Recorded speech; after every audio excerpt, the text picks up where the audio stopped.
You know what I figured out? Is something that's been bothering me for, like, the longest time, and it bothers me because I did it, I saw myself doing it, but I didn't realize I was doing it till I started wondering why other people were doing it. Then something clicked. I think I was watching a YouTube video or something, but I was just wondering why people don't post more content or, like, more relevant content. And I think a lot of people see the way social media is changing, how people are starting to put out more content that provides value and teaches and educates and things like that. And I think a lot of people get a bad rap, or like people get a bad taste in their mouth because you see these people who do it and their only intention is to sell you something. So every time they post or every time they create a video or create some content, they usually are trying to sell you on some shit. And that could leave a sour taste in people's mouth. But there's a lot of people who are doing it because they understand the power or like the potential it provides. They understand what comes with providing value and giving out free content, giving out free value altruistically, like selflessly, giving it out just to provide value and to help people. They understand what comes with that. They understand what that can do for your business, what that can do for your brand. It's a very powerful technique that a lot of people are using right now. Like a lot of content creators are kind of starting to shift to that value, edutainment kind of content. Earn Leisure, Alex Ramosi, Wall Street Trapper, shit like that. But I was wondering, why aren't more people doing it? Why does it feel like there's only a certain select group of people that do it? Especially people who have brands, who are content creators, who are trying to grow a business or a personal brand. Why aren't they putting out more content? Then I stopped and I thought about myself and why I'm not putting out more content. One of the reasons is because I had to figure out where I wanted my content to go, what I wanted to do with my platform, what I wanted my brand to be, what I really enjoyed talking about, what I love to do, what I love to study. Like I had to figure out what content I wanted to create. And once I figured that out, I kind of got in this mode where I had curated my timeline. I wasn't following anybody that wasn't kind of adding to what I was interested in, what I was trying to talk about, what I was studying, what I was learning. It was a lot of marketing, a lot of mindset, a lot of content creation. That was like the main things I focused on. That's what I wanted to talk about. That's what I felt like I needed to feed, like what I wanted to consume so that I can be knowledgeable about things in that area so I could talk about it. Right. So what happened, what I figured out is that I started curating my timeline, and this has been going on for like months, maybe up like close to a year. Like I started curating my timeline and it got to the point where all I saw was stuff about marketing, stuff about content, people selling courses, people having free guides, like things like that. That's like all my timeline is. When you see that, when that's all you see, you start to second guess yourself. Not even necessarily second guess yourself, because you know the information. Like you'll see the videos, people post content, be like, "Yeah, I know this, I know that, like that. I know everything they're talking about. One, two, three. Yep, that makes sense. I never thought about that, but that's a good idea." Like you understand everything they're talking about. You understand the post, you understand the content. Like it all makes sense to you. It's all relevant to you. When you consume so much of that content for so long and you see it everywhere, you start to feel like everybody understands.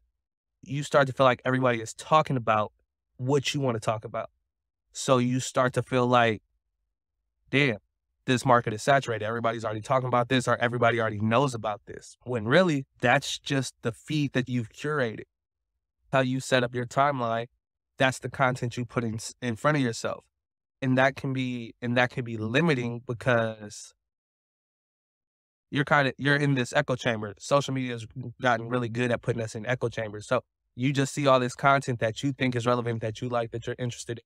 And you start to get this idea that because this is what your timeline looks like, everybody must have the same information. Everybody must know the same things. Everybody must be talking about the same things. Everybody must be aware of this content. That's really not the case at all. Especially if you look at a lot of these, like these influencers, people that are putting out content steadily. If you look at their likes and their comments, they're not all doing like super crazy numbers. There's a few outliers who are doing like 50, 60,000, 100,000, but there are a lot of people who are only getting like couple hundred views, couple hundred likes, 50, 60 comments. Like they're not doing super crazy numbers. But we get this idea that because this is all we see, this is all we've seen for months, that this must be what's relevant to everybody. This must be what everybody is talking about. But 9 times out of 8, your circle, like the people, your followers, most of them probably have no idea about the stuff that you know or that you're aware or that you've been studying. Like most of them probably have no clue about the tips and the tricks and the hacks and the things that you know that can provide them value. You feel me? The reason those content creators are putting out that content is because they know they have an audience that needs that information. But their audience is not your audience. The people who understand or are entertained or like receive their message are not going to be the same people who like and understand or who are entertained by your message and your content. The content that you create is going to be unique, not because you're putting out some unique information. It might be an update, it might be a twist on it, it might be remixed a little bit, but it's not inherently unique because there's nothing new under the sun. Everything that can be done has been done or is working on being done. But it's not going to be new in a sense, but it will be new to your audience.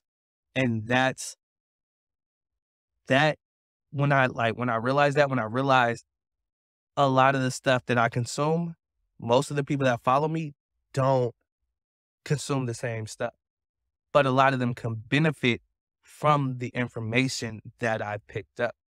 That's when I realized I was like, okay, that's what helped me like see that shift of like, it's not about the market being saturated or people already talking about this content already being out, whatever the case is.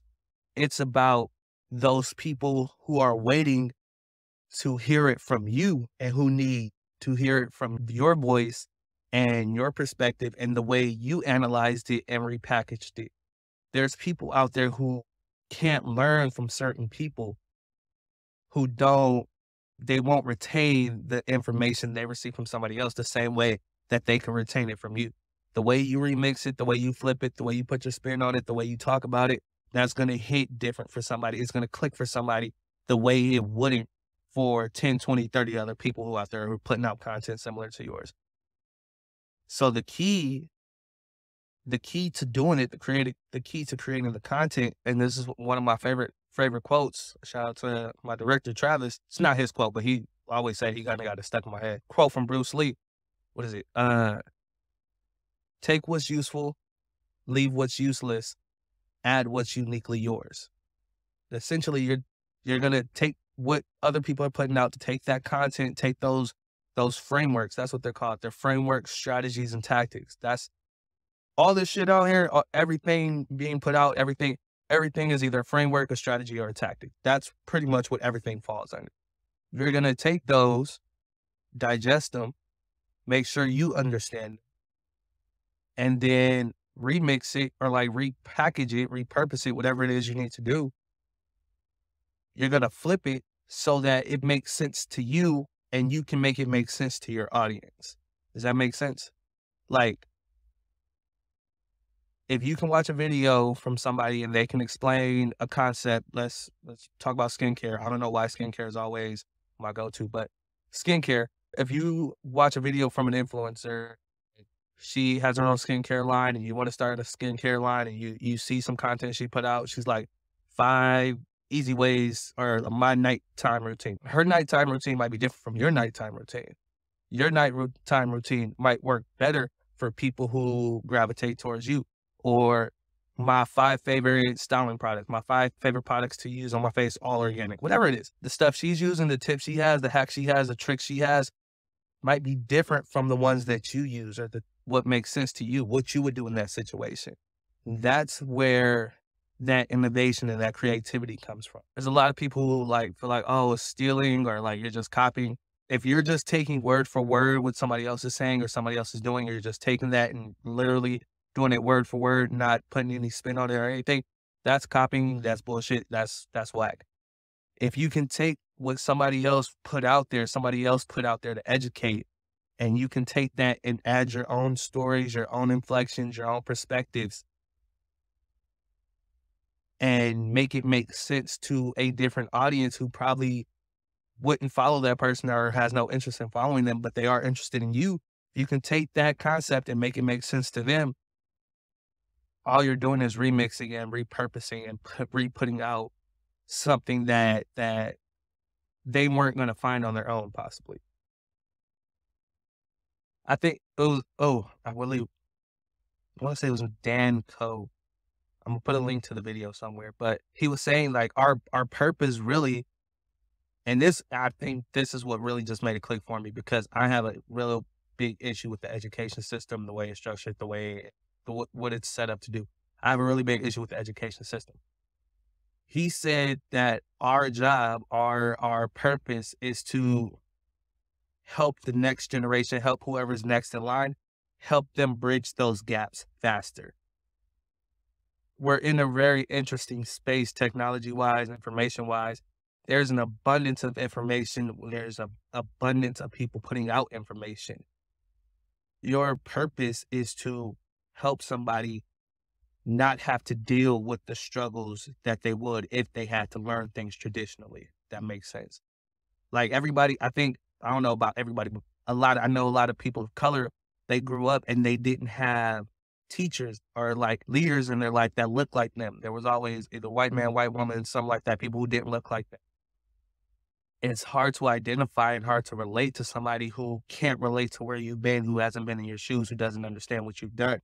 And when people don't look like you or don't feel like you or don't sound like you, it's hard to trust them. It's hard to know them. It's hard to believe in them. So by you taking someone's content, consuming it, applying it to your life, your journey, what you've done, things you've gone through, putting your own perspective and your own twist on it, and then putting it out for others to consume. You're putting it out there for people who haven't found that leader, haven't found somebody who resonates with them. That's the ultimate goal, is to be the light for somebody else. You help somebody else shine their light. You help somebody light their light. You guide them down the path that they're looking to get to. You just help them bridge that gap. That's how we're gonna speed up this whole process. Putting content and help bridge that gap is what you set your personal brand, set your business up as that authority, as that person that they can trust, as that they feel like this person is supporting them because I know they're giving you their feet through wasting something I'm trying to figure out from was whatever it is. They gave me the vision that I was looking. Um, but I think that is biggest holding like myself and other coders, like trying to purpose, trying to not feel. So yeah, that's all I got. I sense if that didn't, or if I was just rambling that, but because I know people don't watch to the end. Uh, I don't want to just like ramble on to keep people here just so they can